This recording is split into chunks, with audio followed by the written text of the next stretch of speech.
Exclusive corporate funding for American Experience is provided by Liberty Mutual. Major funding by the Alfred P. Sloan Foundation. American Experience is also made possible by the Corporation for Public Broadcasting and from viewers like you. Thank you.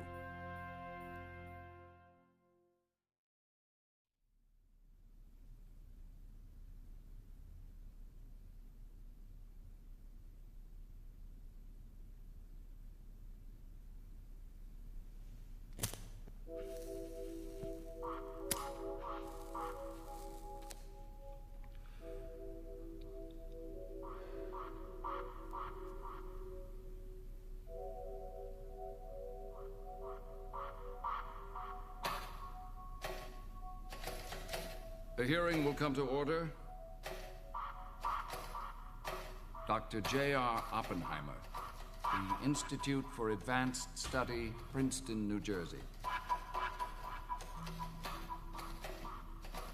There has developed considerable question whether your continued employment on Atomic Energy Commission work is consistent with the interests of the national security.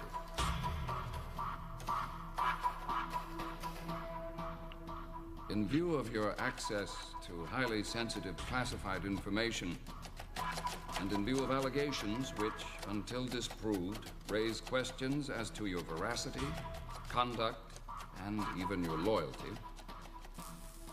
the Commission has no other recourse but to suspend your clearance until the matter has been resolved.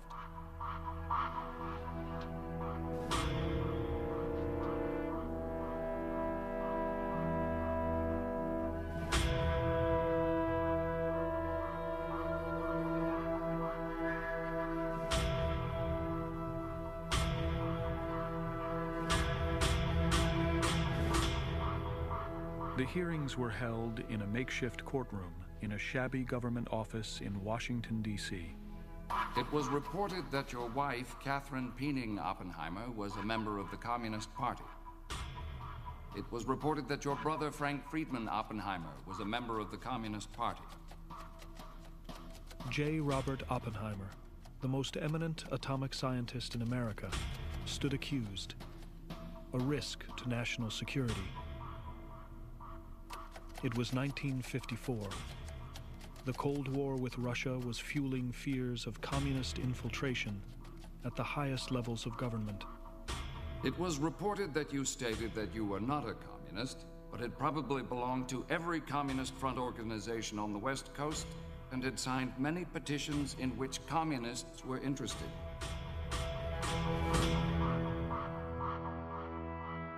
The news shocked Americans everywhere. If Robert Oppenheimer could not be trusted with the nation's secrets, who could be?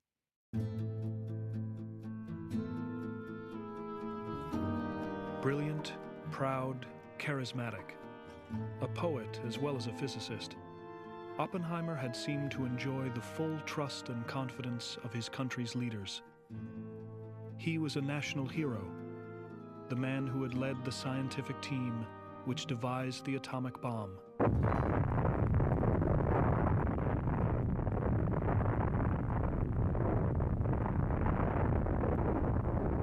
The ultimate weapon of mass destruction.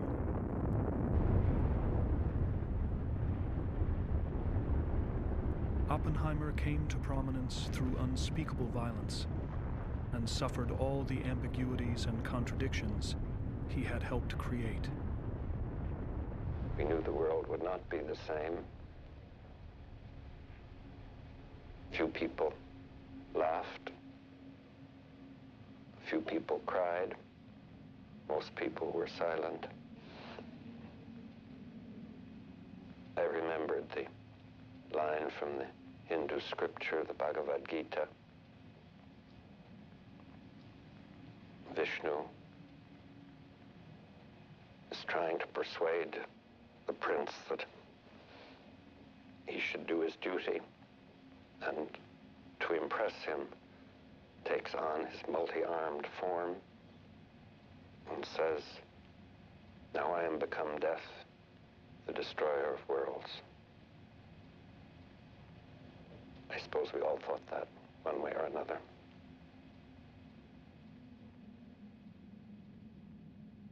What he was trying to help the world understand is that these are not weapons. These are forces of destruction so great that we finally, as a species, are in a position where we can destroy the entire human world without question. As the nation's top nuclear weapons advisor, Oppenheimer tried to warn his countrymen of their dangers.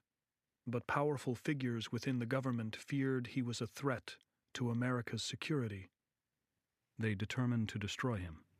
The country asked him to do something, and he did it brilliantly. And they repaid him for the tremendous job he did by breaking him. Doctor, do you think that social contacts between a person employed in secret war work and communists or communist adherents is dangerous? Are we talking about today? Yes. Certainly not necessarily so. They could conceivably be. Was that your view in 1943 and during the war years? The hearings would go on for nearly a month. The story of Oppenheimer's life laid bare, his secrets exposed. His brilliance and arrogance, naivete and insecurities debated, dissected, and judged. A special three-man board appointed by the Atomic Energy Commission would rule on the charges. To defend himself, the embattled scientist felt compelled to tell his own story in his own way. The items of so-called derogatory information cannot be fairly understood except in the context of my life and work.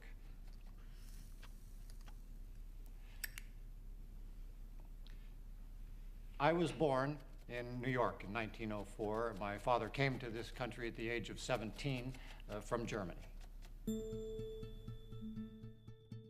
Julius Oppenheimer was a penniless Jewish immigrant who arrived in America in 1888, unable to speak a word of English, and went to work in his uncle's textile importing business. By the time he was 30, he was a partner in the company and a wealthy man. When he fell in love, it was with a sensitive, talented woman of exquisite taste and refinement. My mother was born in Baltimore, and before her marriage, she was an artist and teacher of art. Ella Oppenheimer was very delicate, a friend remembered, with an air of sadness about her. Robert was precociously brilliant, and both parents were protective of his uncommon gifts. Frail, frequently sick, he was attended to by servants, driven everywhere. He rarely played with other children. He wasn't mischievous. He was too brilliant to be just one of the children. But his parents treasured him, treated him like a little jewel, and he just skipped being a boy. My childhood did not prepare me for the fact that the world is full of cruel and bitter things, Oppenheimer said. It gave me no normal, healthy way to be a bastard.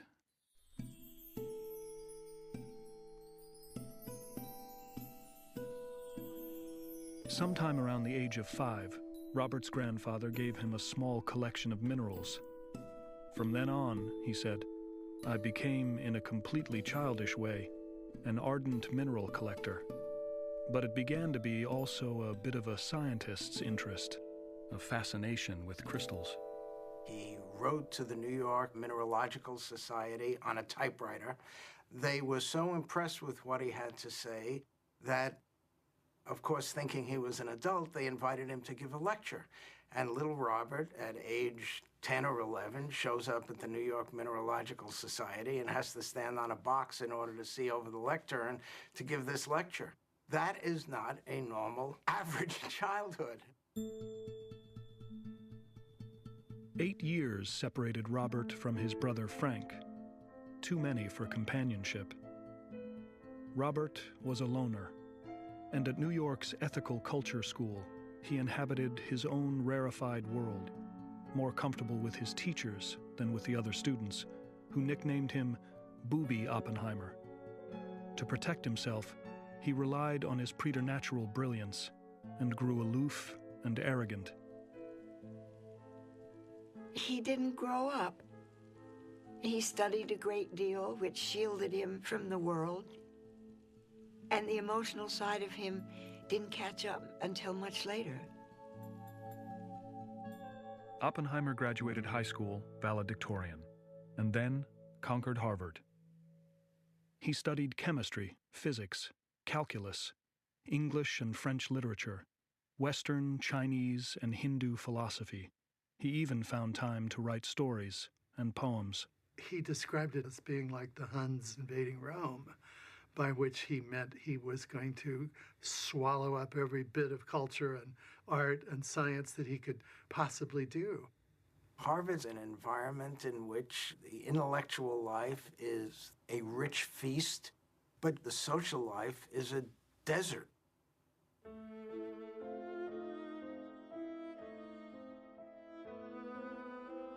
In all his years at Harvard, he never had a date. He remained immature, uncertain, easily bewildered in social situations. One friend remembered bouts of melancholy and deep, deep depressions. In the days of my almost infinitely prolonged adolescence, he said later, I hardly took an action, hardly did anything that did not arouse in me a very great sense of revulsion and of wrong. My feeling about myself was always one of extreme discontent. His doubts about himself came clear in his poems. The dawn invests our substance with desire, and the slow light betrays us and our wistfulness. We find ourselves again, each in his separate prison, ready, hopeless for negotiation with other men.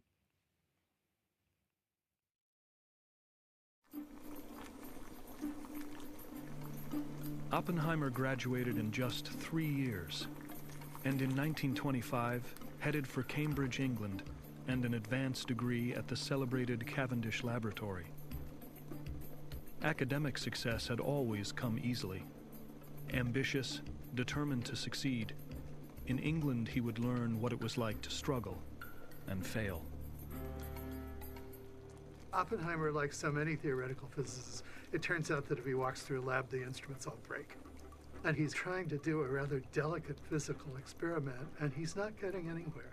And he's sinking deeper and deeper into that special despair that comes along when prodigies grow up and realize they can't just do it by being a prodigy anymore. His eyes and his hands and his mind are not coordinated. He can't do what all of the other young people are able to do. And he finds himself one day standing at a blackboard, staring into space, saying, the point is, the point is, the point is. There is no point.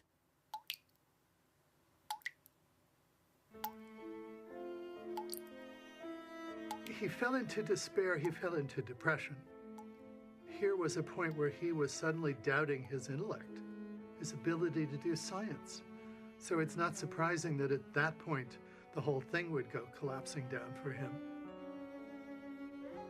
At the same time, he had never really learned how to approach women, how to close the sale, if I may call it that. And he was dealing with that as well.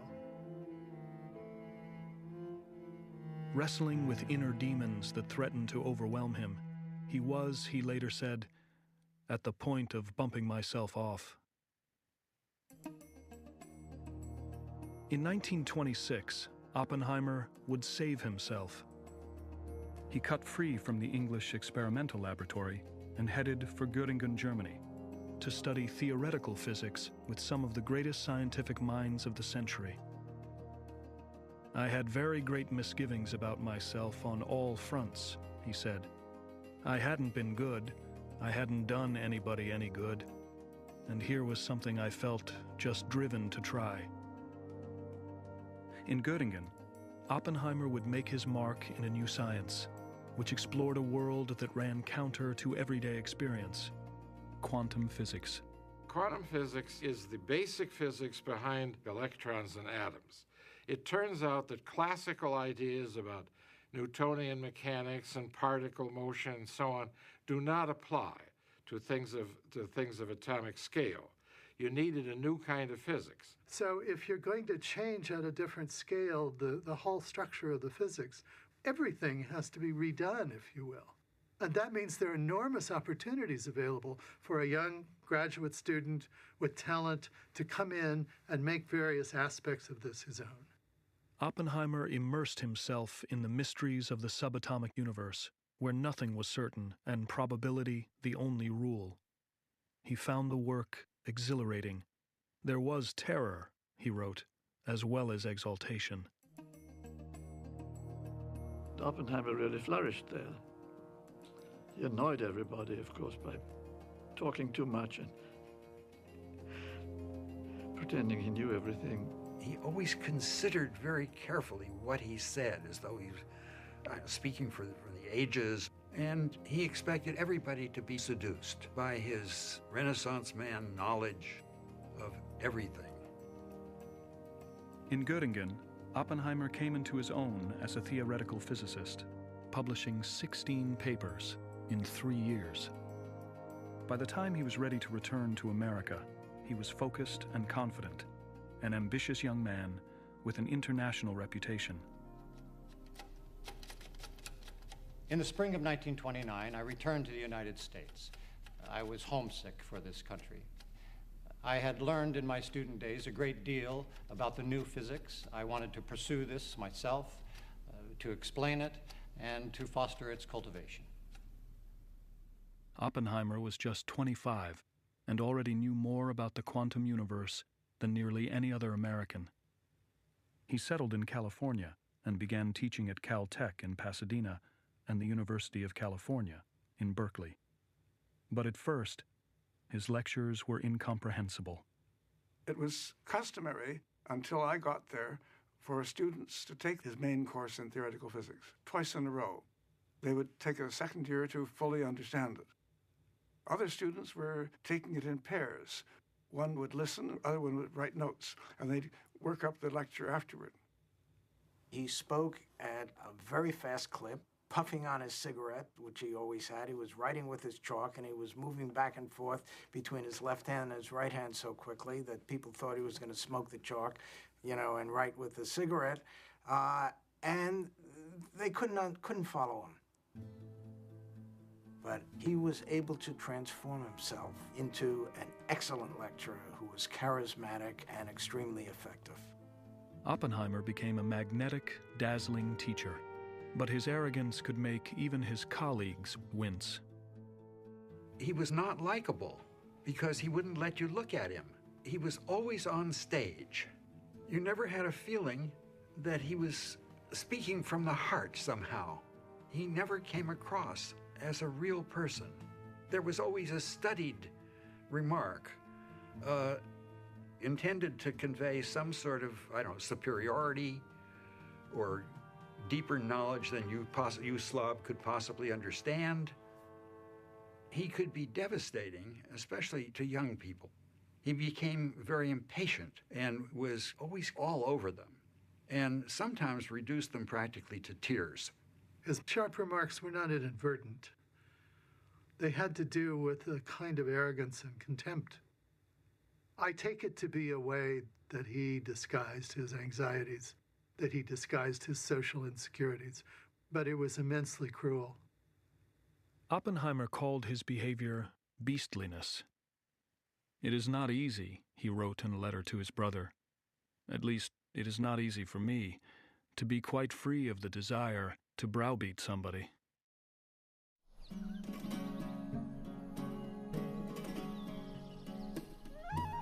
Ever since Oppenheimer had visited New Mexico as a teenager, he had been haunted by its wild beauty.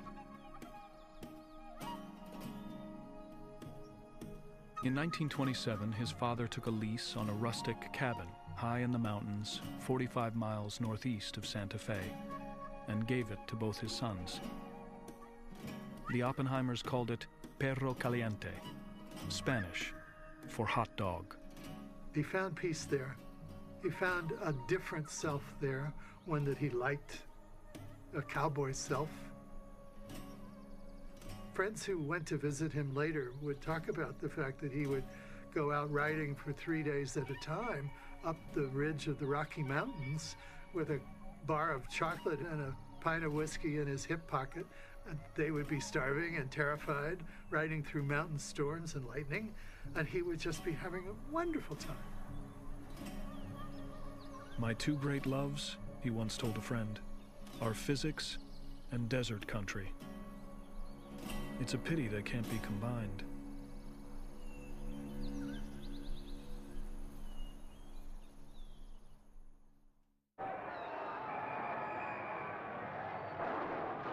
In 1934, San Francisco longshoremen battled police, shutting down the waterfront just across the bay from Oppenheimer's home in Berkeley. America itself seemed on the verge of revolution, with violence in the streets, strikes, a failing economy, a third of the nation unemployed. But Oppenheimer remained aloof. I had no radio, no telephone. I never read a newspaper or a current magazine. I learned of the stock market crash in the fall of 1929 only long after the event. I voted for the first time in a presidential election in 1936. I was deeply interested in my science, but I had no understanding of the relations of man to his society. The Depression didn't affect him personally. He had an income from his father, who was wealthy, and politics seemed gross to him. Beginning late in 1936, my interests began to change.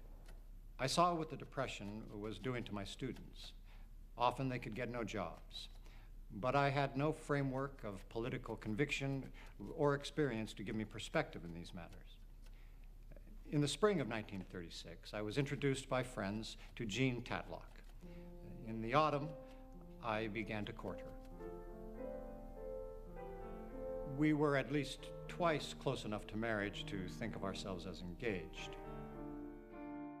Jean Tatlock was Oppenheimer's first real love. She was 22, studying to be a doctor, and passionately involved with the contentious issues of her day: the Civil War in Spain, organizing workers, racial discrimination. She was also a member of the Communist Party and introduced Oppenheimer into her political circle. I made left-wing friends and felt sympathy for causes which hitherto would have seemed so remote from me, like the Loyalist cause in Spain and the organization of migratory workers. I liked the new sense of companionship, and at the time felt that I was coming to be part of the life of my time and country.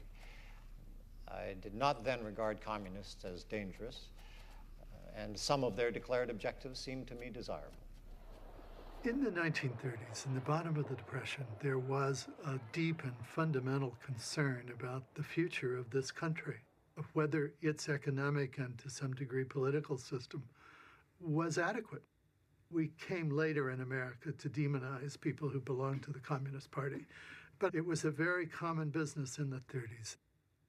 Workers, teachers, doctors, writers, Americans of every stripe and color were party members.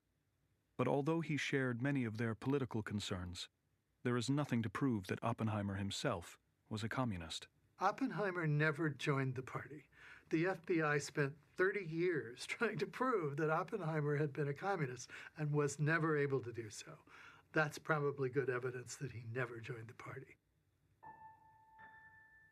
Oppenheimer was deeply bound to Tatlock, but she was volatile, moody, sometimes distraught. After 3 years, she broke off their relationship. Their relationship appears to have been quite a stormy one.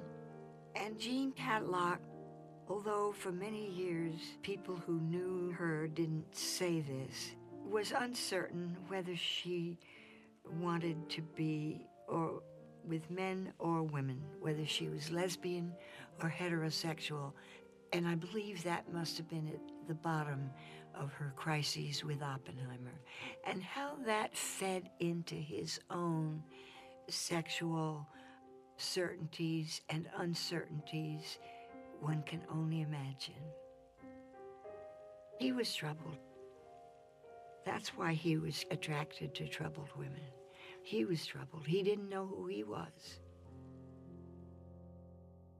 Oppenheimer would always feel a tender attachment to Jean, but they had gone their separate ways when Kitty Harrison set her cap for him. Kitty was 29 and also a former Communist Party member. She was married to a doctor, but that didn't stop her from going after the well-known scientist. When she saw Oppenheimer, she grabbed him.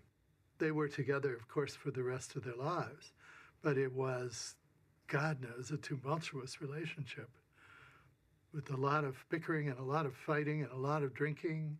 You know, Kitty and Jean were both dominant women. They were passionate women, and in some way he could comfort them. He could save them or try to. Here were two women who both presented themselves as people who needed saving. And Robert jumped in like the white knight that he, I think, wanted to be. In 1940, Oppenheimer became Kitty's fourth husband. Less than 7 months later, their first child, Peter, was born. Although they continued to see some of their left-wing friends, the Oppenheimers were by now detaching themselves from Communist Party politics. My views were evolving. At that time, I did not fully understand, as in time I came to understand, how completely the Communist Party in this country was under the control of Russia. Many of its declared objectives seemed desirable to me, but I never accepted communist dogma or theory. In fact, it never made any sense to me. What did make sense was science. He would never let politics interfere with his teaching or his physics. Of course, he paid attention to experiment, but he was a theorist. He probed very deeply. He was interested in the deepest ideas, and he did contribute to some of them. In 1939, he published with his student Hartland Schneider really a great piece of work explaining how stars collapse, how they can actually end up as black holes, which had never been understood before. That same year, a startling dispatch from the abstruse world of nuclear physics changed the course of history and Oppenheimer's life. 2 German chemists reported that the uranium nucleus could be split. The discovery soon had a name: nuclear fission. The U-business is unbelievable, Oppenheimer wrote. Many points are still unclear. I think it really not too improbable that a 10-centimeter cube of uranium deuteride might very well blow itself to hell. The discovery of nuclear fission began a race that would end with the atomic bomb. He saw already at the beginning, as I think any really good physicist did just by doing the numbers about the amount of energy released in this reaction, that this was going to change the world. With that discovery came a change in the relationship between science and the nation state. Every country in the world in 1939 and 1940 that had the capability of even beginning to work on a bomb began that work. Not only England and Germany and the United States, but also France, Japan, and the Soviet Union. But the only threat came from Germany. We had information in those days of German activity in the field of nuclear fission. We were aware of what it might mean if they beat us to the draw in the development of atomic bombs. I had relatives there and was later to help in extricating them and bringing them to this country. 9 months after the discovery of nuclear fission, Germany invaded Poland. World War II had begun. When the United States entered the war 2 years later, American scientists feared that Germany was already well ahead in the race to build an atomic bomb. If America was going to develop a bomb first, they would have to work fast. In October 1942, the 20th Century Limited was speeding toward New York City. Sharing a private Pullman car were Robert Oppenheimer, and a 46-year-old career Army officer, General Leslie Groves. Groves had been placed in command of the Manhattan Project, the staggering enterprise to marshal the vast technical and industrial resources to develop an atomic bomb. Now, he was looking over the man he hoped might head up the secret laboratory where the bomb would be designed and built. Groves' way of operating was to be blunt and brutal. He knew, as they said during the First World War, how to get the spam to the front lines. He knew how to get the job done. The two men talked for hours. When they were done, Groves had made up his mind. Oppenheimer, he believed, had the ambition, discipline, and brilliance to lead the most complex scientific effort America had ever undertaken. "He's a genius," Groves said later, "a real genius. He can talk to you about anything you bring up." Well, not exactly. He doesn't know anything about sports. Groves went way out on the limb in choosing Oppenheimer. No one would have supposed that this esoteric person with an interest in French poetry and Hindu mysticism would be a practical person to lead a laboratory. He'd never directed anything, really, to speak of. He hadn't even been a department chairman. Most of his friends think that Oppenheimer could not run a hamburger stand. Groves wanted Oppenheimer anyway, but the United States Army refused to give the scientist a security clearance. The country was at war. Even though Russia was America's ally, anyone with communist associations was considered a possible spy. It was the first time Oppenheimer's loyalty to America would be questioned. The security people are appalled. Oppenheimer is the last person they would want as director, and he's the next to last person they'd even want involved in the project at all as a janitor. Groves is very conservative. He hates communists, but Groves does not allow Oppenheimer's left-wing activities during the 1930s to trump his belief that Oppenheimer will be just the right person. In early 1943, I received a letter appointing me director of the laboratory.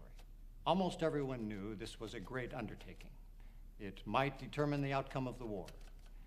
It was an unparalleled opportunity to bring to bear the knowledge and art of science for the benefit of the country.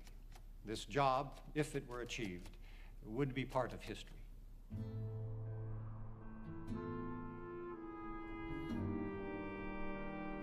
Oppenheimer had once fantasized combining his passion for physics with his love of the desert and mountains of New Mexico. Now, he suggested a remote wilderness near the Los Alamos Canyon, northeast of Santa Fe, as the site for the atomic bomb laboratory. General Groves quickly agreed. Oppenheimer's fantasy had come true. Before leaving for Los Alamos, Oppenheimer entertained an old friend for dinner, Håkan Chevalier, a French professor teaching at Berkeley and a dedicated communist. Oppenheimer had known Chevalier for years. Chevalier was one of his closest friends. He knew Chevalier was a communist. It didn't really worry him. He judged that Chevalier wouldn't do anything that would compromise Robert Oppenheimer. But Chevalier put Oppenheimer at risk. He told his friend that a British engineer named Eltonton wanted information about Oppenheimer's scientific work to pass on to a diplomat at the Soviet embassy. Oppenheimer dismissed the idea. That would be treason, he said. Oppenheimer did not at the time take this approach as something serious. It was only later that it came to be a problem because it was useful to people who wanted to destroy him to make it a problem. Doctor, do you think that social contacts between a person employed in secret war work and communists or communist adherents is dangerous? Certainly not necessarily so. They could conceivably be. My awareness of the danger would be greater today. Doctor, in your opinion, is association with the communist movement compatible with a job on a secret war project? I was associated with the communist movement, and I did not regard it as inappropriate to take the job at Los Alamos. Doctor, let me ask you a blunt question. Don't you know, and didn't you know certainly by 1943, that the Communist Party was an instrument or a vehicle of espionage in this country? I was not clear about it. I am asking you now. If fear of espionage wasn't one of the reasons why you felt that association with the Communist Party was inconsistent with work on a secret war project? Yes. Your answer is that it was? Yes. You would have felt then, I assume, that a rather continued or constant association between a person employed on the atomic bomb project and communists or communist adherents was dangerous. Potentially dangerous. Conceivably dangerous. Look, I have had a lot of secrets in my head a long time. It does not matter who I associate with. I don't talk about those secrets. In times of spiritual trial, Oppenheimer would search the Bhagavad Gita, a sacred Hindu text, for meaning and comfort. He often turned to the story of the warrior Prince Arjuna, who, to fulfill his destiny, must fight and kill. In battle, in forest, at the precipice in the mountains, on the dark great sea, in the midst of javelins and arrows, in sleep, in confusion, in the depths of shame, the good deeds a man has done before defend him. In April 1943, Oppenheimer was 38 years old, about to take on a task for which few people thought him capable: harnessing the forces of the atom to build a bomb of awesome, destructive power. There was little doubt that a potentially world-shattering undertaking lay ahead. We began to see the great explosion. We also began to see how rough, difficult, challenging, and unpredictable this job might turn out to be.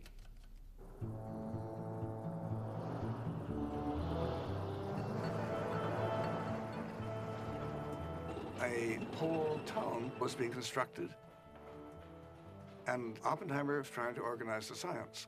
But in addition, they were constructing roads, laboratory buildings, and homes. We had no sidewalks anywhere, and in one season of the year walked around in mud up to our ankles.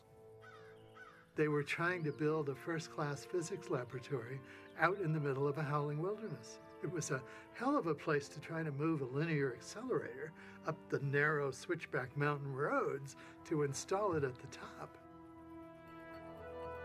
The laboratory at Los Alamos was a closely guarded secret. From its beginnings, security had the highest priority.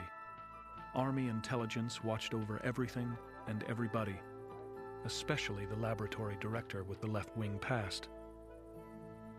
Oppenheimer's phones were tapped, his mail opened, his office wired, his comings and goings closely monitored. His driver and bodyguard was an undercover agent. Oppenheimer, who knew everything that was going on at Los Alamos, was still waiting for his security clearance. Oppenheimer goes about doing the job as best he can do it, but the security people are like flies on a hot summer day. They're constantly buzzing around him. They're constantly annoying him. He does his best to shoo them, away. But there's one instance where he makes a terrible, terrible mistake. I had visited Jean Tadlock in the spring of 1943. I almost had to. She was not much of a communist, but she was certainly a member of the party. There was nothing dangerous about that. There was nothing potentially dangerous about that. The government knew all about Oppenheimer's visit. Agents from Army intelligence waited outside Tatlock's apartment while Oppenheimer spent the night and reported the details to the FBI. Why did you have to see her? She had indicated a great desire to see me before we left for Los Alamos. At that time, I couldn't go. For one thing, I wasn't supposed to say where we were going or anything. I felt that she had to see me. She was undergoing psychiatric treatment. She was extremely unhappy. Did you find out why she had to see you? Because she was still in love with me. When did you see her after that? She took me to the airport, and I never saw her again. Jean Tatlock was a wounded, lonely woman who was at wit's end, and she wanted this man whom she loved to come to her, and he did. From the point of view of the gumshoes who sat outside Jean Tatlock's apartment all night in their car, writing down who came and who went and at what hour and when the lights were on, when the lights were off, there may have been a security problem. But for him, human need, human compassion, caring for someone you love, trumped the security system. The FBI feared that Tatlock might be passing atomic secrets to the Russians. They tapped her phone, but persistent eavesdropping revealed nothing. 6 months after Oppenheimer's visit, Jean Tatlock killed herself. "I am disgusted with everything," she wrote in an unsigned note. "To those who loved me and helped me, all love and courage. I wanted to live and to give, and I got paralyzed.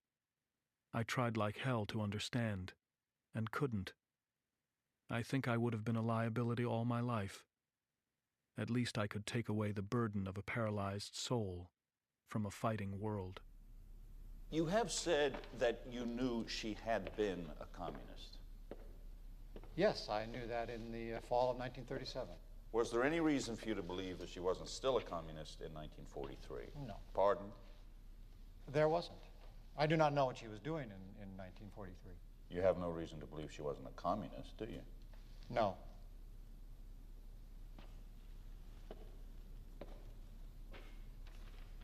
You spent the night with her, didn't you? Yes. That is when you were working on a secret war project. Yes. You have told us this morning that you thought that at times social contacts with communists on the part of one working on a secret war project was dangerous. Could conceivably be.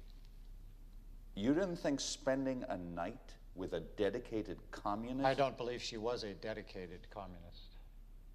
You don't? No.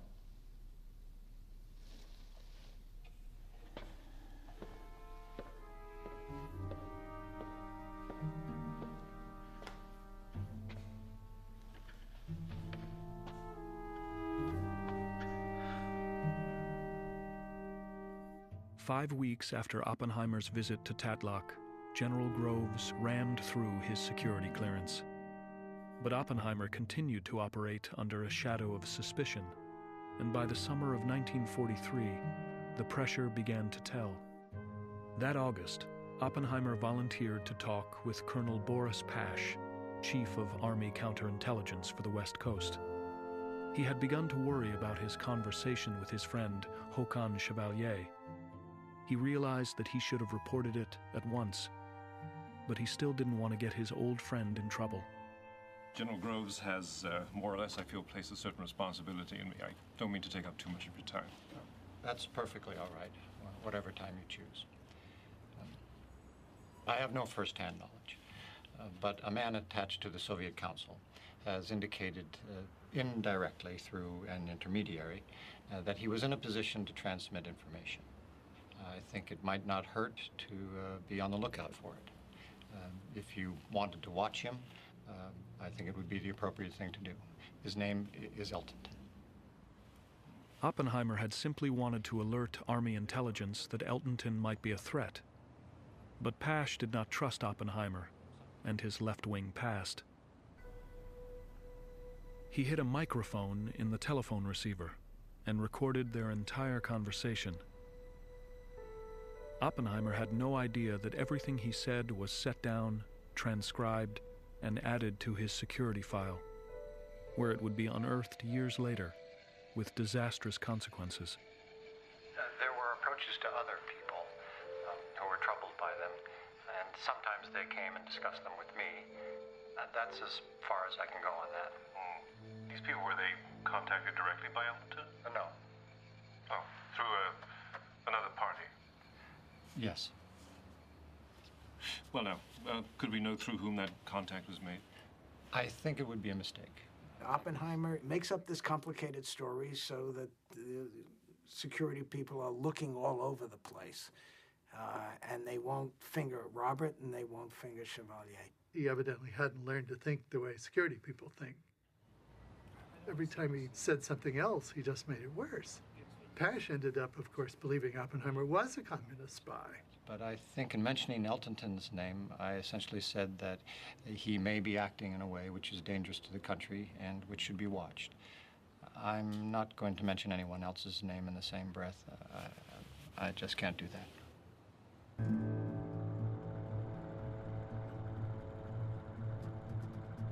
Oppenheimer quickly put the whole incident behind him. There was too much work to do. Los Alamos was growing into a bustling town with thousands of people. He had wildly underestimated the magnitude of the job, but he was thriving. In spite of the initial doubts of his scientific colleagues, he was proving that he was more than up to the enormous task. He showed an ability to motivate and inspire that I think surprised everyone. Everyone loved him because he was everywhere. He understood all of these absurdly difficult and intractable problems, and he often had witty things to say about them. He had a certain charisma, a certain charm, a certain flair. He had a robin's egg blue convertible Cadillac, you know, and if you're a young kid, and here's the boss, and he's driving around with his pork pie hat and his tweed jacket and cigarette always, you know, like in the movies, you know, you're impressed. Oppenheimer inspired everyone. He expressed the intellectual essence of what we were doing, the deepest sense of what it was. I don't know, in retrospect, who could have done it better? Who could have pulled that gang, 80% of which were prima donnas of their own, could have pulled that gang together and made them work as a unit?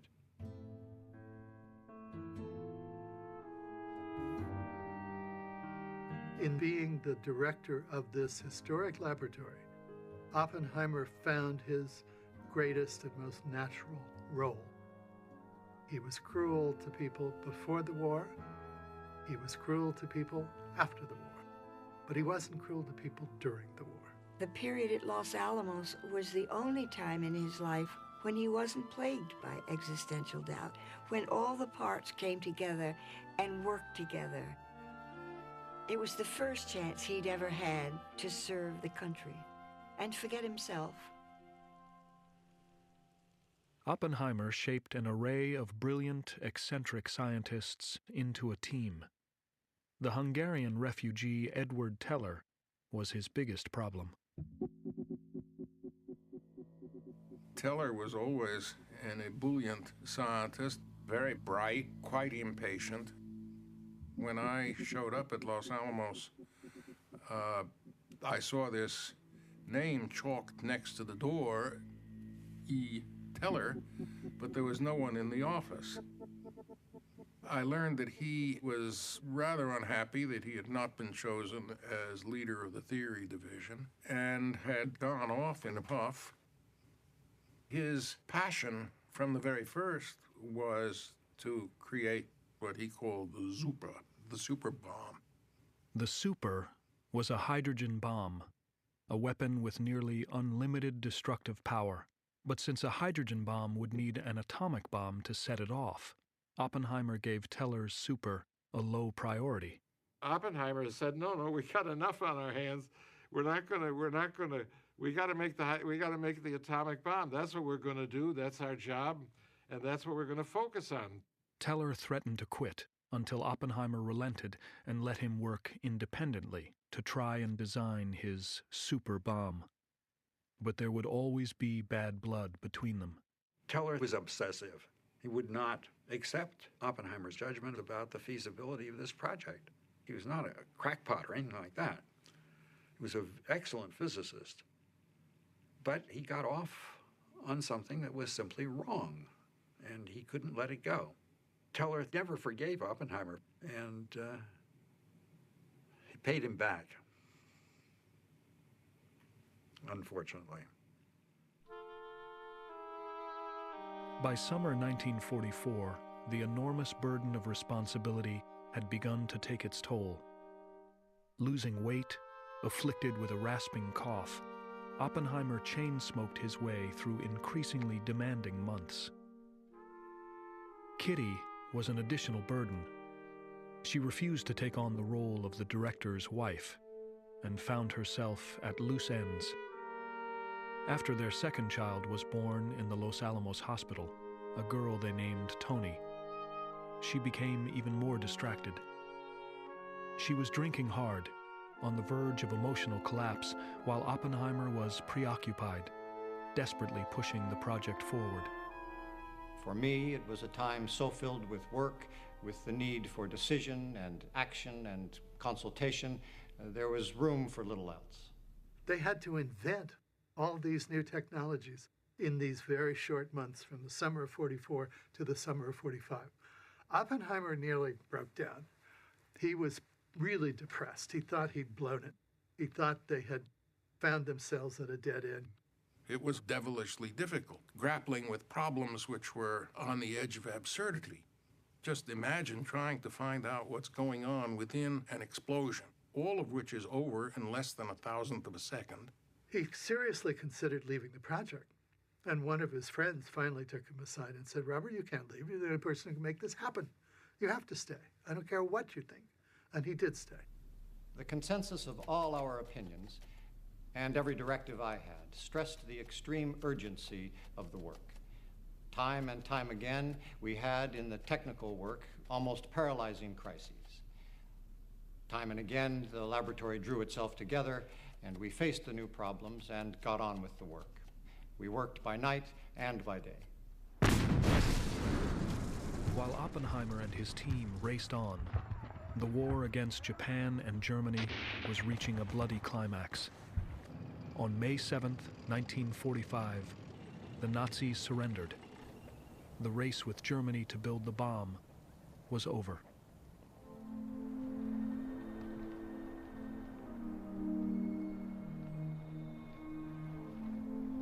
We had joined this project fearing that the Germans were working on trying to produce a bomb, and if they succeeded in reaching it before we did, they wouldn't be very sentimental about using it.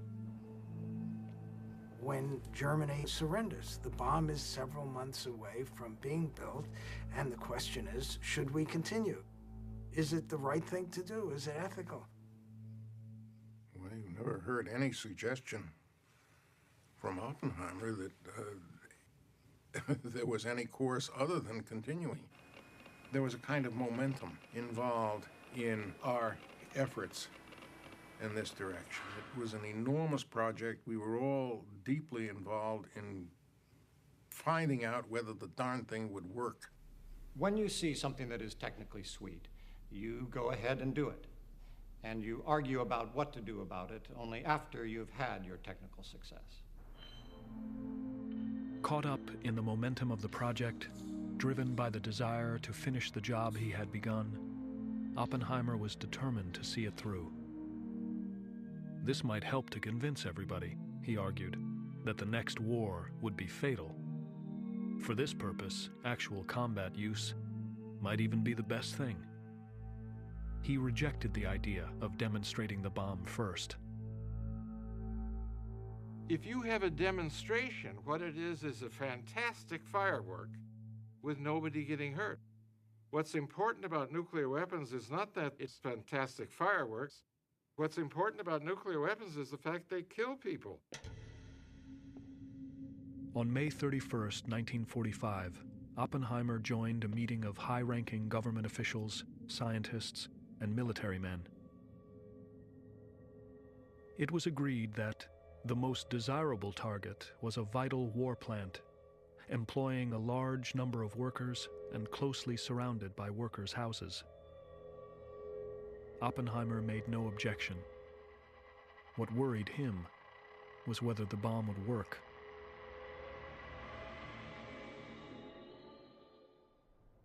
The answer would come in New Mexico's Alamogordo Desert, the place the Spanish had called the Jornada del Muerto, the journey of death.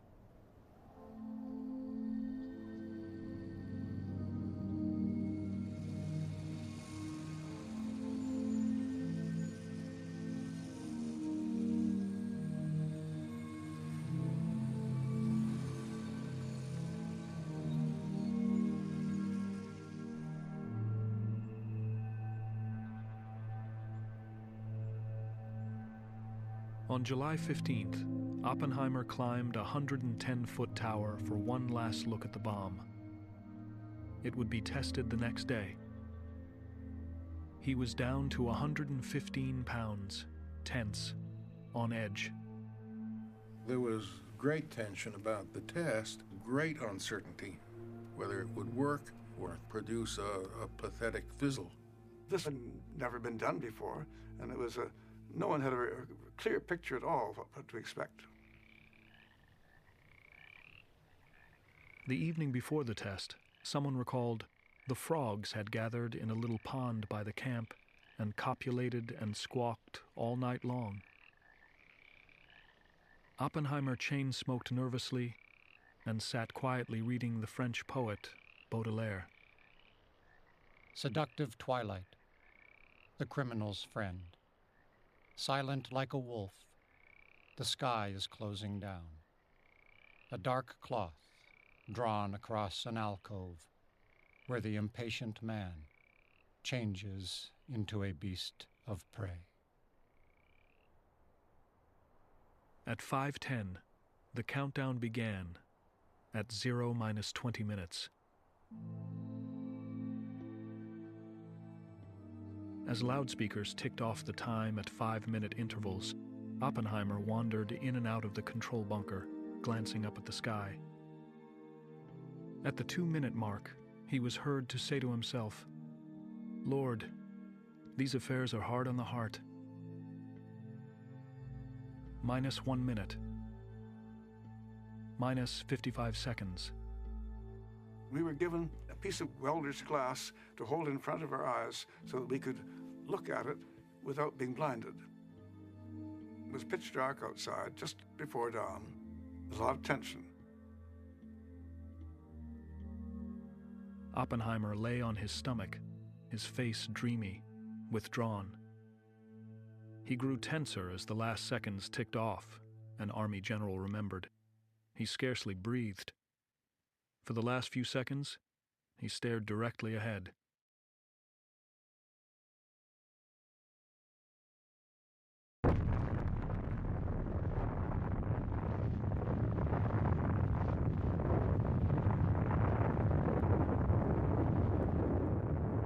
It was a brilliant flash like daylight outside.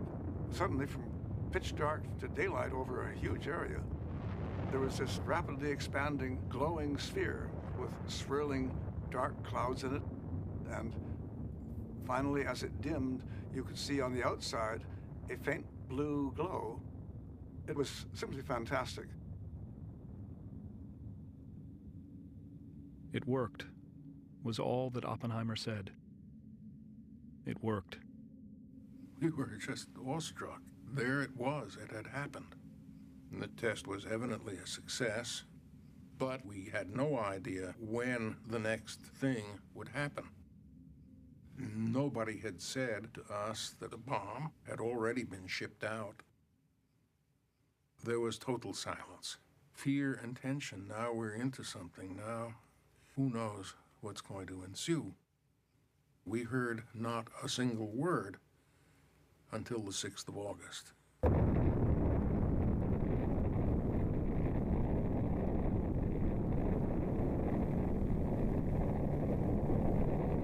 On August 6, 1945, the United States exploded an atomic bomb over Hiroshima, a city with a population of 350,000. Even before the blast, Oppenheimer had been darkly mourning. "Those poor little people," he said. those poor little people. Yet he had given the military precise instructions to ensure that the weapon would be delivered on target. "No radar bombing," he wrote. "It must be dropped visually. Don't let them detonate it too high, or the target won't get as much damage."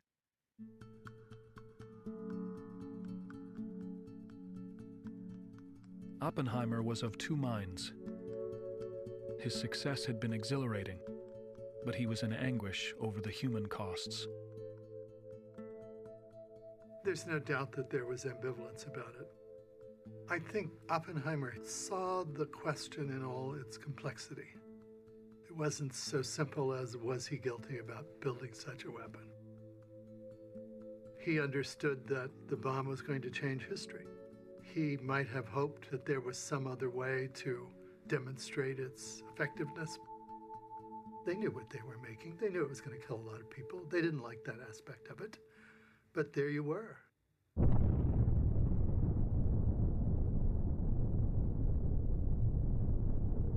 The second atomic bomb exploded over Nagasaki on August 9th, left him morose, consumed by doubts, fast sinking into depression. "This undertaking," he wrote a friend, "has not been without its misgivings. They are heavy on us today, when the future, which has so many elements of high promise, is yet only a stone's throw from despair."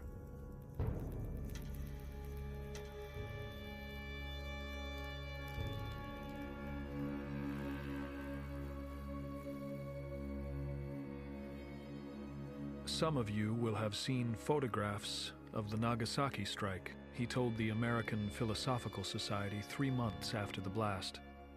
Seen the great steel girders of factories twisted and wrecked. Atomic weapons are weapons of aggression, of surprise, and of terror. If they are ever used again, it may well be by the thousands, or perhaps by the tens of thousands.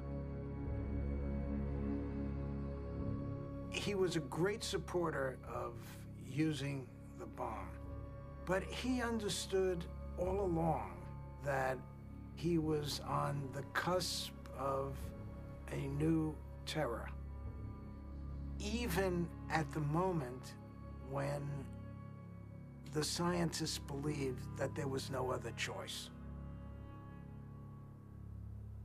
They knew that most of the people killed were civilians. They knew that the targets for these bombs were the centers of cities. It's a very heavy burden that he carries into the post-war period after Hiroshima and Nagasaki are destroyed. I have been asked whether, in the years to come, it will be possible to kill 40 million American people in the 20 largest American towns by the use of atomic bombs in a single night. I am afraid that the answer to that question is yes. In 1945, America was the only country in the world with the atomic bomb. President Harry Truman believed that national security depended on keeping nuclear technology secret.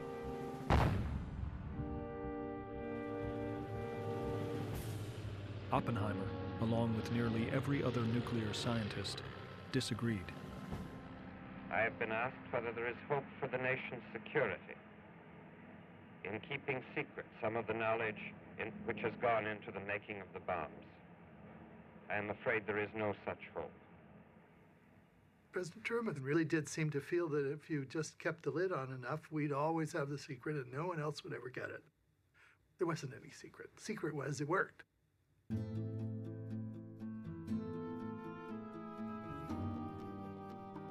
On October 25, 1945, Oppenheimer met with President Truman to share his concerns.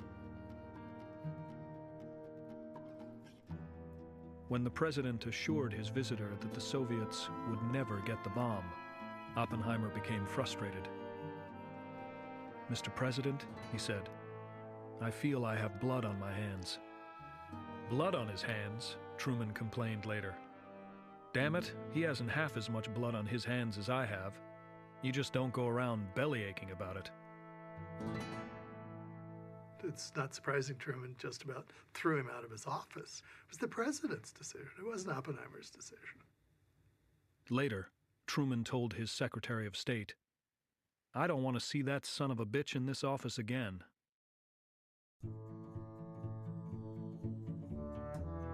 In the years after the war, Robert Oppenheimer's fame grew. His name became a household word. He was the father of the A-bomb, the government's top advisor on atomic weapons, privy to all the nation's atomic secrets.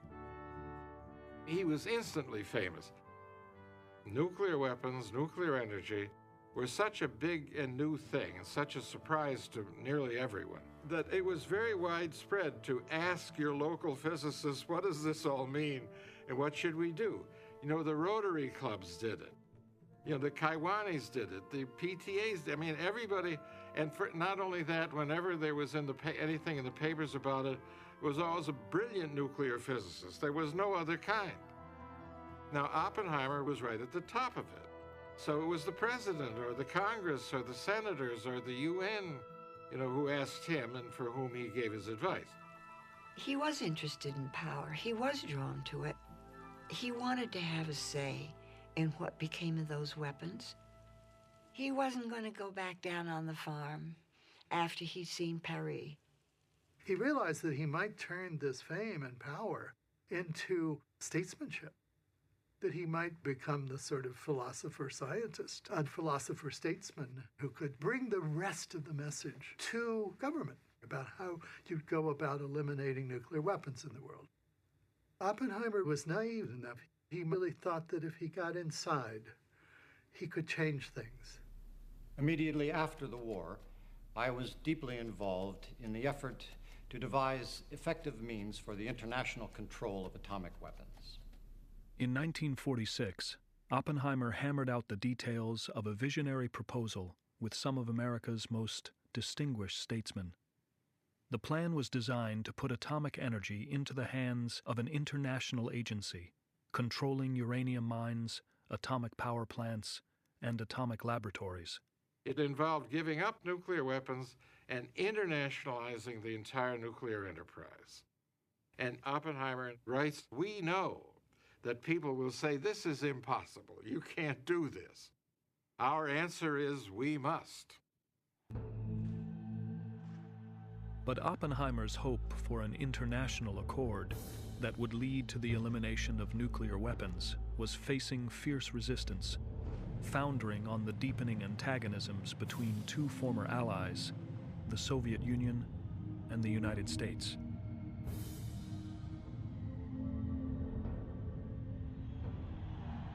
Oppenheimer believed that if we could figure out how to create a post-war period in which the foundation of international affairs was U.S.-Soviet cooperation, the world would be a very different place. But the Soviet army already occupied much of Eastern Europe. Americans feared that Western Europe might be overrun. Soviet dictator Joseph Stalin had fears of his own. The Soviet Union was not about to let the United States have a monopoly on these weapons. They didn't trust us, with reason. We had, after all, built a weapon in secret, telling our allies, Great Britain, but not telling our allies, the Soviet Union, and actually used the thing on an enemy population. Stalin had every reason to believe that we would use it on him. In the face of opposition from both the Soviets and the Americans, Oppenheimer's plan to internationalize nuclear energy went nowhere. So it was a brilliant and radical and evidently premature idea. Because national sovereignty trumped everything.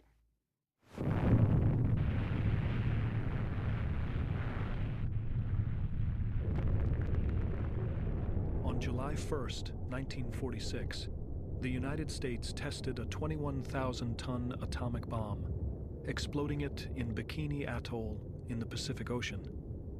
2 months before, Oppenheimer had written President Truman a letter opposing the tests.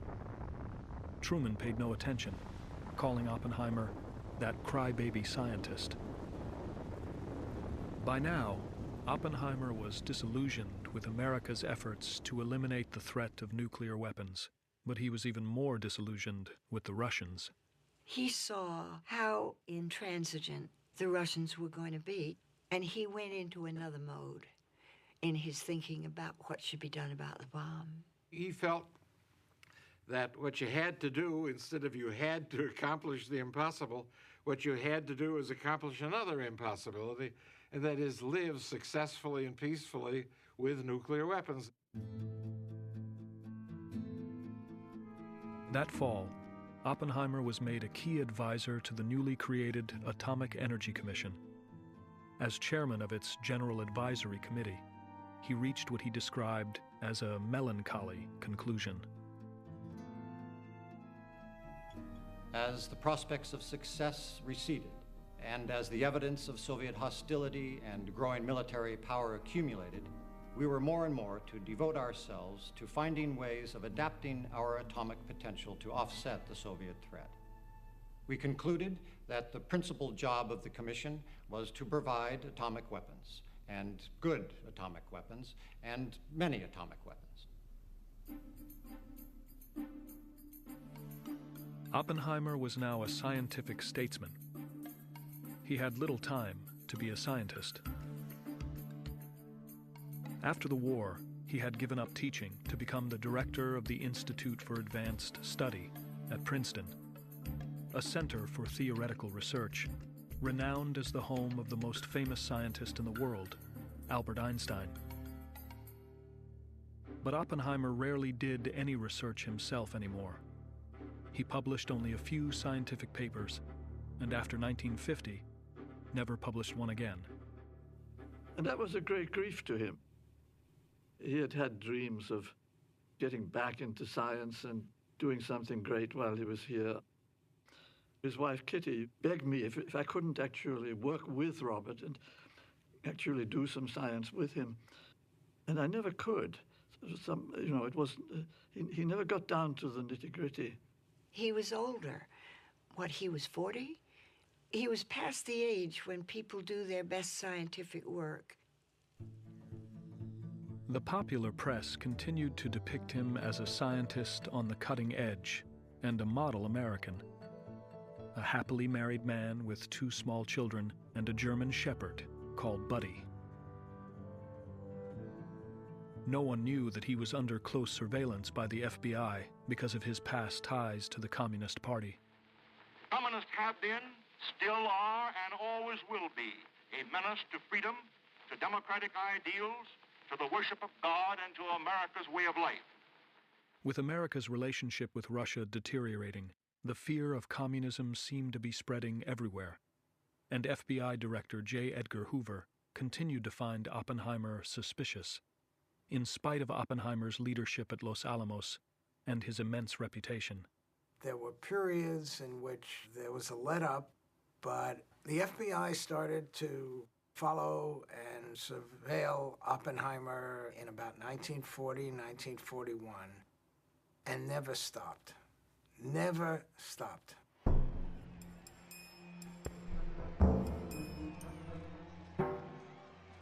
As the Soviets tightened their grip on Eastern Europe, the hunt for communist spies was becoming a national obsession. Looked at from outside, the United States was the most powerful country in the world, but in the U.S., there was this awareness that the Russians had walked all over Eastern Europe and that communism was being foisted on the peoples of those countries. And that was terrifying to the American public, and it wasn't long before there were politicians who learned to exploit that fear. The House Un-American Activities Committee had begun investigating what they called the communist threat to the American way of life. In June 1949, it subpoenaed Oppenheimer. The famous scientist tried to charm the congressman. When they asked, he confirmed the names of Communist Party members. Some had been his students. Later, he said that his nerve just gave way. I mean, it looked as though he was just trying to save his own skin by incriminating the students. To me, it was horrible. He must have sensed that the flames could get to him sometime, and it wasn't clear to him what he should do. That same June, Oppenheimer appeared before Congress again, but this time made a formidable enemy. Louis Strauss was the president of the Institute for Advanced Study. He had hired Oppenheimer as its director. Strauss was also a member of the Atomic Energy Commission, a self-made millionaire, ambitious, proud, fiercely anti-communist. He did not like to be crossed. If you disagree with Louis about anything, a fellow Atomic Energy Commissioner said, he assumes you're just a fool at first. But if you go on disagreeing with him, he concludes you must be a traitor. Oppenheimer and Strauss clashed over a minor issue at a congressional hearing, and Strauss never forgave him.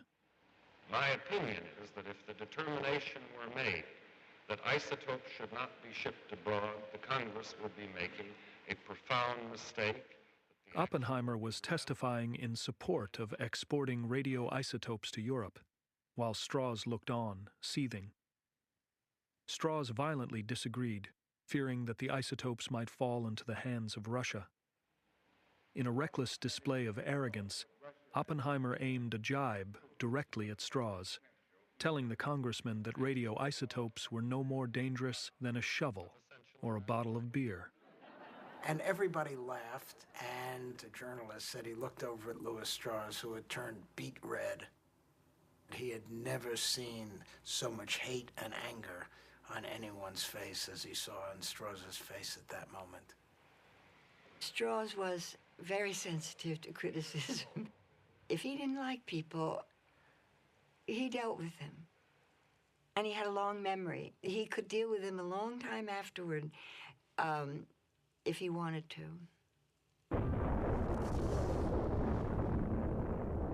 On August 29, 1949, the Soviet Union tested its first atomic bomb. America was still the most powerful nation on Earth, but the confidence of many of its citizens was shattered. There was near hysteria in Washington. People were running around screaming, the sky is falling in. Now, why would they do that? If you've got all of your eggs in the basket that it's a secret, and then the secret is lost, then of course you think you've lost everything. The day the test made headlines, Oppenheimer received a call from an agitated Edward Teller. "What should I do now?" Teller wanted to know. "Keep your shirt on," Oppenheimer told him. From Teller's point of view, there was a balance of forces between us and the Soviet Union in Europe. They had 4 million men on the ground in Eastern Europe, and we had the bomb. Now suddenly they had 4 million men on the ground in Europe, we had the bomb, and they had the bomb. So the balance of forces was upset. He hated the Soviet Union. He grew up in Hungary, and communism was a four-letter word. So he thought the only way you could deal with the Soviet Union was have more bombs than they did. That they would be influenced by force and by nothing else. Teller believed he had the answer to the Soviet threat. The super, the hydrogen bomb, which had remained his pet project ever since Los Alamos. It was up to Oppenheimer and his General Advisory Committee to recommend to the Atomic Energy Commission whether or not to try and create the most awesome weapon of mass destruction ever devised. A good many people came to me or called me or wrote me letters about the super program. It was not clear to me what the right thing to do was. Was it crash development, the most rapid possible development and construction of a super? The debate over the H-bomb sparked a controversy fraught with danger for the unsuspecting scientist. Ever since the war had ended, Teller had been trying to convince any high official who would listen that the super would keep Americans safe. He thought that if we didn't develop it, the Russians surely would, and we would be at their mercy. He thought that it would be crazy not to develop it, and that those who opposed it might possibly be unpatriotic. But Oppenheimer and the General Advisory Committee worried more about the destructive power of the H-bomb than they did about the Russians. They voted 8-0 against it. There was a surprising unanimity, to me very surprising, that the United States ought not to take the initiative in an all-out program for the development of thermonuclear weapons. The committee concluded that it shouldn't be built because this was a weapon of genocide that had absolutely no military necessity, and that our stockpile of atomic bombs was a sufficient deterrent. The debate seemed to be over. Oppenheimer, along with some of the country's most experienced nuclear scientists, had rendered their opinion. But President Truman, fearing the Russians would develop an H-bomb first, dismissed it.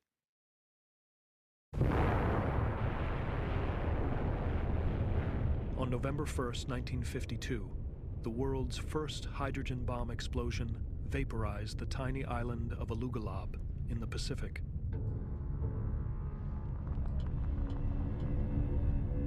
It became a great big lagoon. It just went away.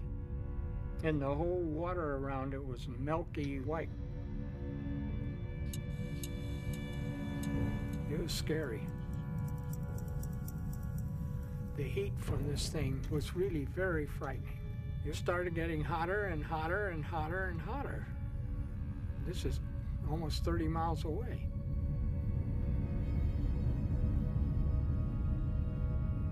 These were no longer weapons that were military devices.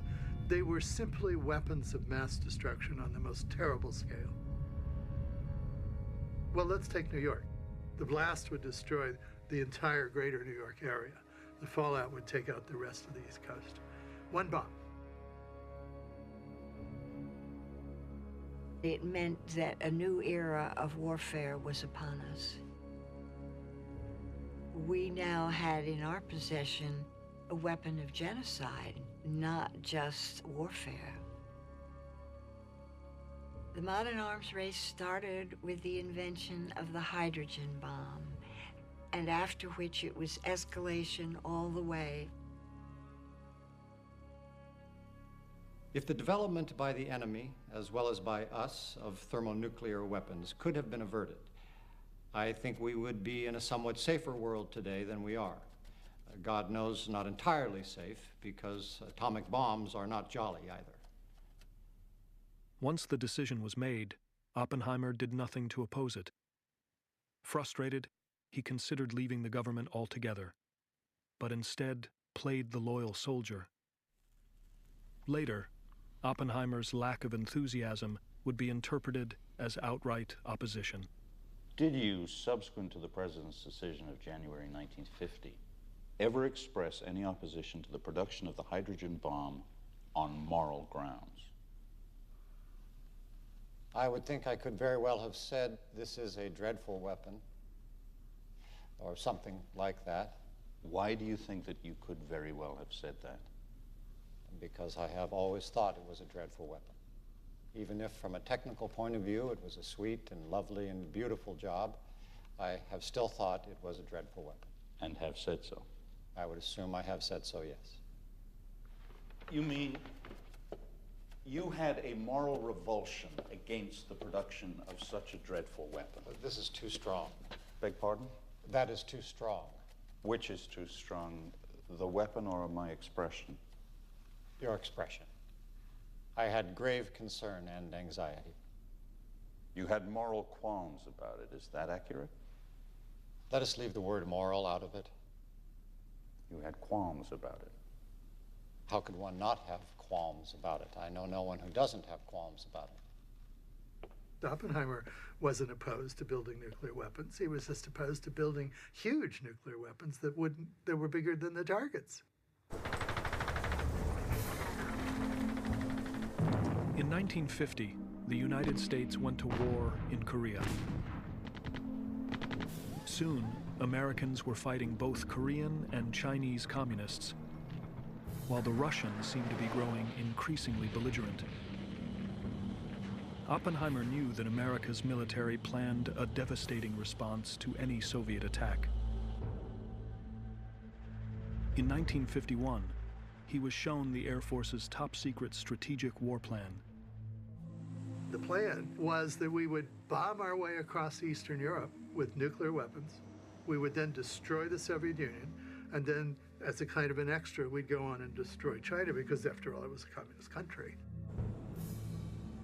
The American government was planning in its nuclear weapons response to any Soviet attack to kill 200 and something million people within a week or two. I mean, Oppenheimer just felt that this was madness, sheer madness.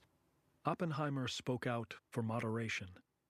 He took a stand against building nuclear-powered aircraft and submarines, and advocated open discussion of the growing arms race. And there's grave danger for us that these decisions are taken on the basis of facts held secret. If we are guided by fear alone, we'll fail in this time of crisis. But powerful Washington insiders believed he was standing in the way of America's ability to defend itself. They were led by Lewis Strauss. With the election of Dwight Eisenhower to the presidency, Strauss became the chairman of the Atomic Energy Commission. He now had the power to build a case to rid the government of the influential scientist. Strauss would deliberately destroy the name and reputation and government position of Robert Oppenheimer. And when he destroyed something, he destroyed it thoroughly. Strauss began by orchestrating a campaign in America's most popular news magazines, alleging that Oppenheimer was undermining the nation's atomic weapons program. The stories depicted Edward Teller as a scientific patriot. Teller readily joined the crusade against his old boss. He had long wanted to remove Oppenheimer from public life. In 1951, he told the FBI that a lot of people believe Oppenheimer opposed the development of the hydrogen bomb on direct orders from Moscow. Teller sincerely believed that we were in a dangerous arms race with the Russians, and that Oppenheimer was standing in the way of protecting the country against this dreaded foe. I think he may well have sincerely believed that. And I'm sure for Teller, it was also a very personal jealousy. Oppenheimer likes his bomb, but he doesn't like my bomb. I know that sounds absurd, and yet I have no doubt that it was part of the equation. So get rid of him, and then Teller, like cream, would rise to the top of the bottle. They needed to get Oppenheimer out of the way so that Strauss and Teller could realign the physics community around the dream of building new and better bombs. Late in August 1953, the Russians exploded what the press called a hydrogen bomb. The news seemed to confirm what Americans feared. Their nuclear secrets were being stolen. 2 years before, reports that Soviet agents had penetrated Los Alamos and passed atomic secrets to the Russians under Oppenheimer's watch had stunned them. Convinced that America was vulnerable, many began searching for someone to blame. One communist on the faculty of one university is one communist too many. The reputations and careers of loyal citizens in universities, businesses, and government were already being ruined. Are you a member of the communist conspiracy as of this moment? People were really convinced that tomorrow Soviets were going to take over America. And they were convinced that it would be because of internal subversion, not because of external activity, but because we had spies and they were destroying the American way. The former executive director of the Congressional Joint Committee on Atomic Energy was convinced that Oppenheimer was one of them. William Borden had harbored doubts about Oppenheimer for years and shared his suspicions with Strauss. Borden is a natural ally of Lewis Strauss, and Strauss allows Borden to take Oppenheimer's security file home. And Borden studies it for months and writes this letter to J. Edgar Hoover. Borden outlined a series of charges against Oppenheimer. He concluded with an accusation that went off like a bombshell. More probably than not, Borden wrote, J. Robert Oppenheimer is an agent of the Soviet Union. Hoover forwarded the letter to the White House. The president called in Louis Strauss to help him decide what to do. Strauss convinces Eisenhower that if this letter was sat on by the administration, it would cost Eisenhower politically, and Eisenhower declares that a wall should be put between Oppenheimer and secrecy. On December 21st, 1953, Strauss told Oppenheimer that his security clearance had been suspended.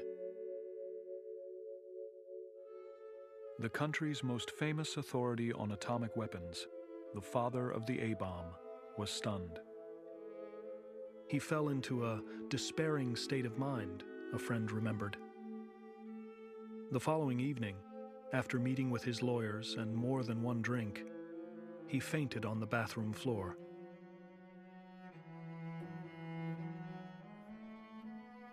When he began to think about the consequences of what he was facing, I think he realized that he was in deep, deep trouble for the first time in his life.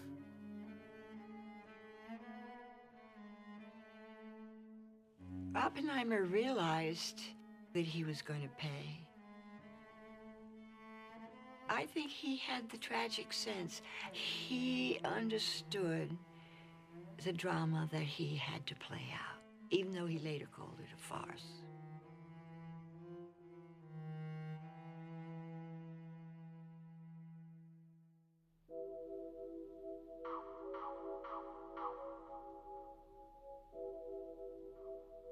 The hearings were enveloped in an atmosphere of fierce anti-communism. It was reported that in 1940 you were listed as a sponsor of the Friends of the Chinese People, an organization characterized by the House Committee on Un-American Activities as a communist front organization. At stake was a man's dignity and the role that nuclear weapons would play in America's military strategy. It was reported that you strongly opposed the hydrogen bomb on moral grounds and by claiming that it was not feasible and not politically desirable. And even after it was determined to proceed, you continued to oppose the project. Confronted with charges that could ruin his reputation, Oppenheimer himself insisted on the hearing, despite the warnings of some of his friends. Oppenheimer couldn't see tucking tail and walking away. What would that say about the charges against him? On the other hand, it's too bad he didn't understand what sort of forces he was up against. With no credible evidence to prove that Oppenheimer had put America's security at risk, prosecutor Roger Robb would have to wear the scientist down, force him into contradictions, confuse and embarrass him. Your brother Frank told you in 1936, or probably 1937, that he and his wife Jackie had joined the Communist Party. Did he ask your advice about it? Oh, Lord, no. He had taken the step. I had confidence in his decency and straightforwardness and in his loyalty to me. Tell us the test that you applied to acquire the confidence that you have spoken of. In the case of a brother, one doesn't make tests. At least I didn't. Well, I knew my brother. When did you decide that your brother was no longer a member of the party and no longer dangerous? I never regarded my brother as dangerous. Robb was an experienced trial lawyer, but Louis Strauss wasn't taking any chances. The hearings turned into a trial in which Strauss made the rules. Strauss selected the judges, kept the defense from seeing all the relevant documents, and from knowing in advance which witnesses would be called. They are in a war against communism, and therefore the normal rules of justice have to be set aside in order to protect the body politic. Strauss even broke the law to get his man. The FBI bugged Oppenheimer's lawyers' offices, his home, nearly everywhere he went, then passed the information along to the prosecutor.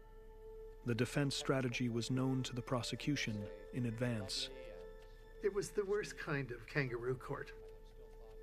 They had them 10 ways to Sunday.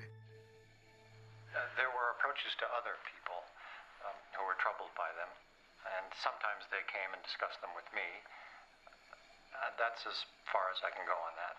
Unknown to Oppenheimer or his lawyer, Rob had discovered the secret recording of Oppenheimer's conversation with Army Intelligence Officer Colonel Pash. He carefully studied the transcript and prepared a trap to catch Oppenheimer in a lie. Did Chevalier tell you or indicate to you in any way that he had talked to anyone but you about this matter? No. You are sure about that? Yes. Did you learn from anybody else or hear that Chevalier had approached anyone but you about this matter? No. You are sure about that? That is right. Doctor, I would like to read from the transcript of your interview with Colonel Pash.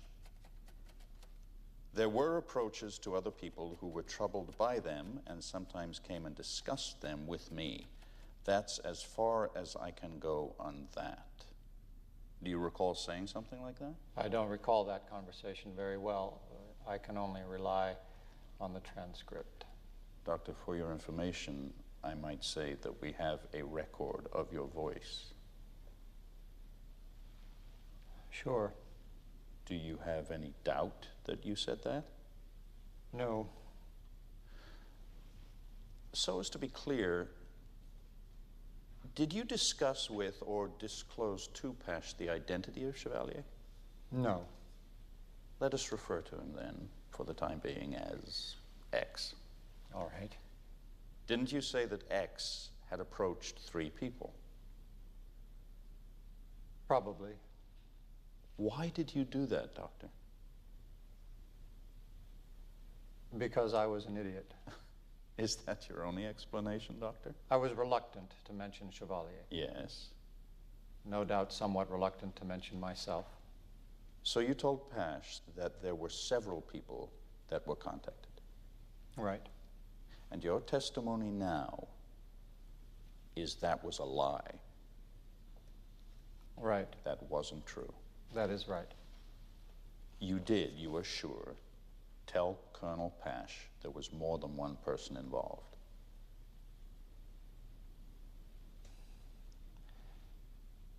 This whole thing is a pure fabrication, except for the one named Eltonton. Why did you go to such great circumstantial detail about this thing if you knew it was a cock and bull story?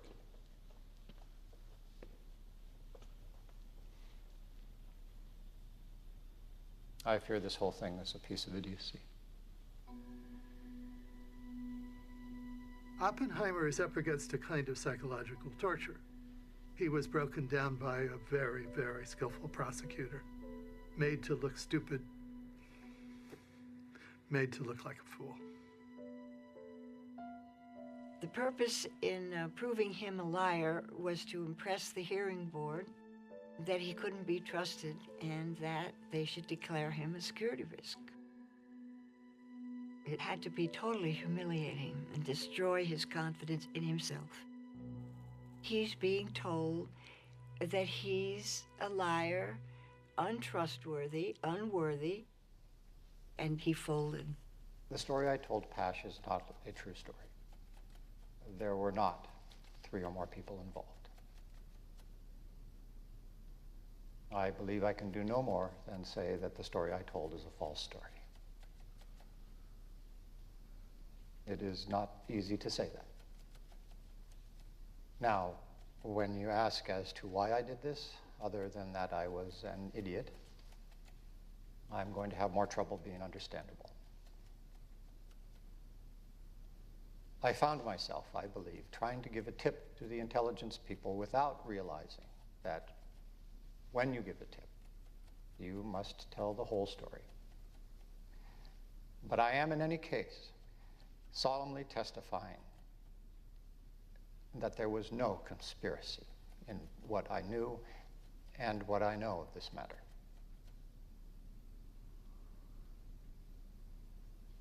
I wish I could explain to you better why I falsified and fabricated.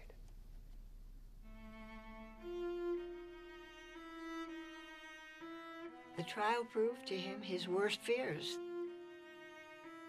Oppenheimer had been troubled all his life about who he was.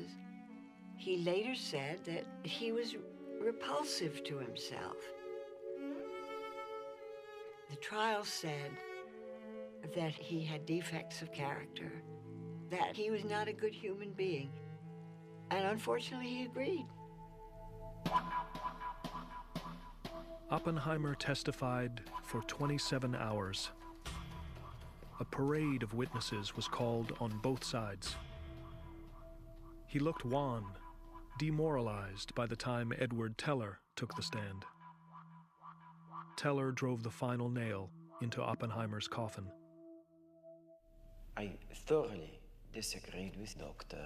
Oppenheimer in numerous issues, and his actions, frankly, appeared to me confused and complicated.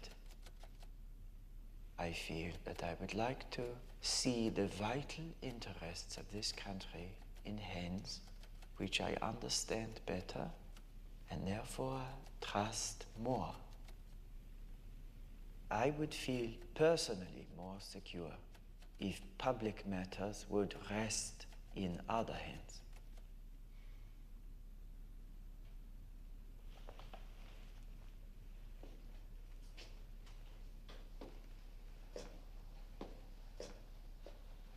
I'm sorry.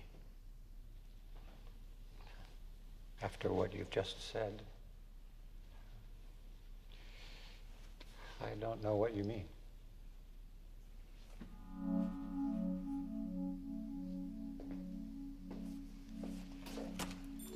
The hearing lasted nearly 4 weeks. In his closing remarks, Oppenheimer's lawyer warned, "America must not devour her own children."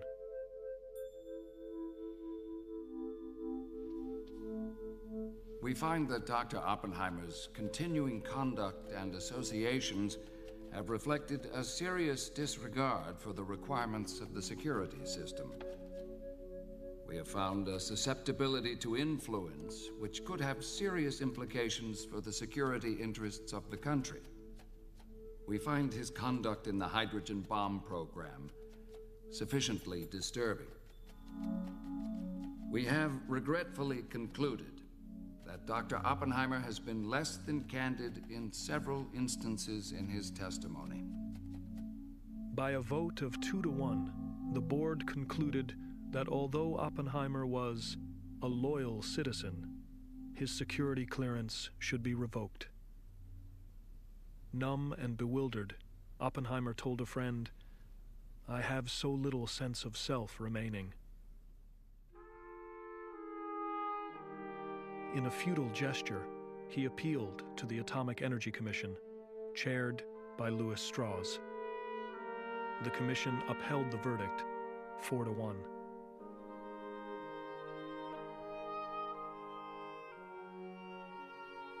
I took a train ride with him to New York.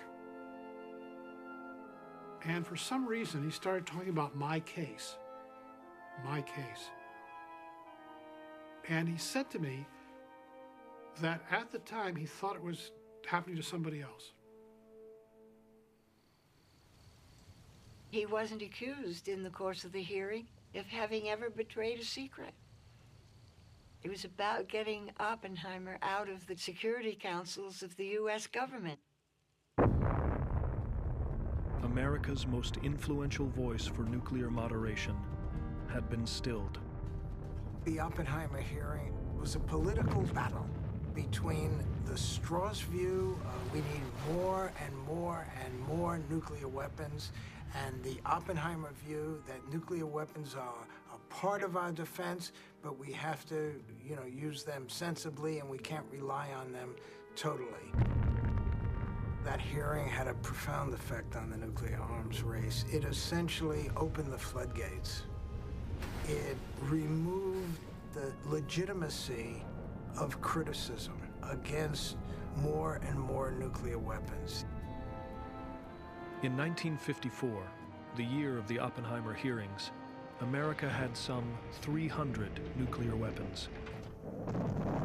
By the end of the 20th century, the United States would have at the ready more than 70,000. We built so many more than we ever needed, and the Soviets followed suit.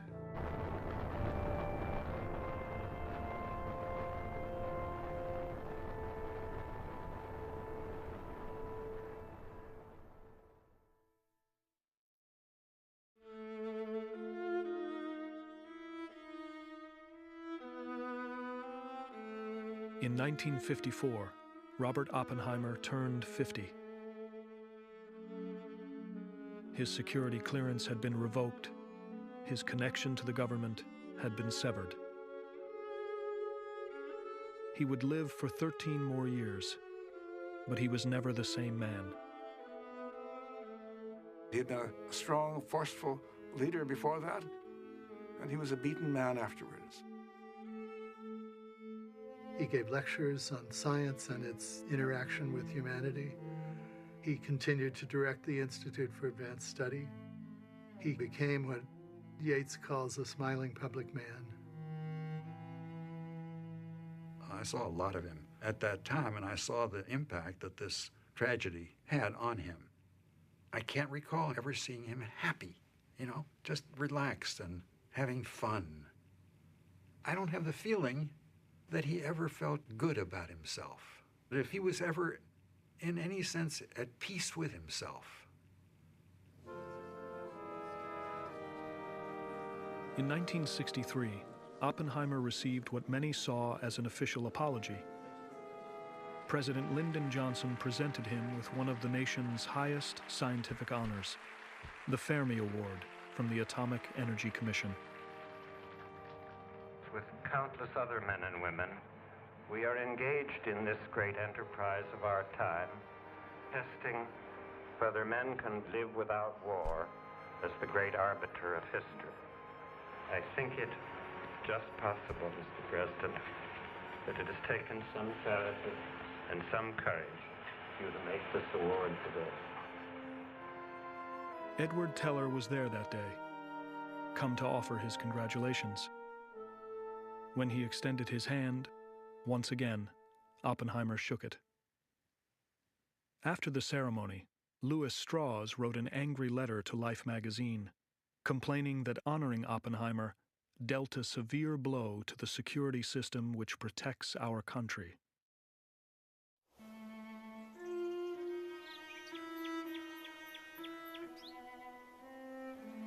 Robert Oppenheimer died 4 years later. He was 62. In those twilight years, he seldom returned to the New Mexico where he had come to feel at peace. When he was 24, he had written a poem inspired by the wilderness he loved so well and the allure of death. It was evening when we came to the river, with a low moon over the desert that we had lost in the mountains, forgotten, what with the cold and the sweating and the ranges barring the sky. We waited a long time in silence. Then we heard the oars creaking. And afterwards, I remember the boatman called to us. We did not look back at the mountains.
There's more at American Experience Online.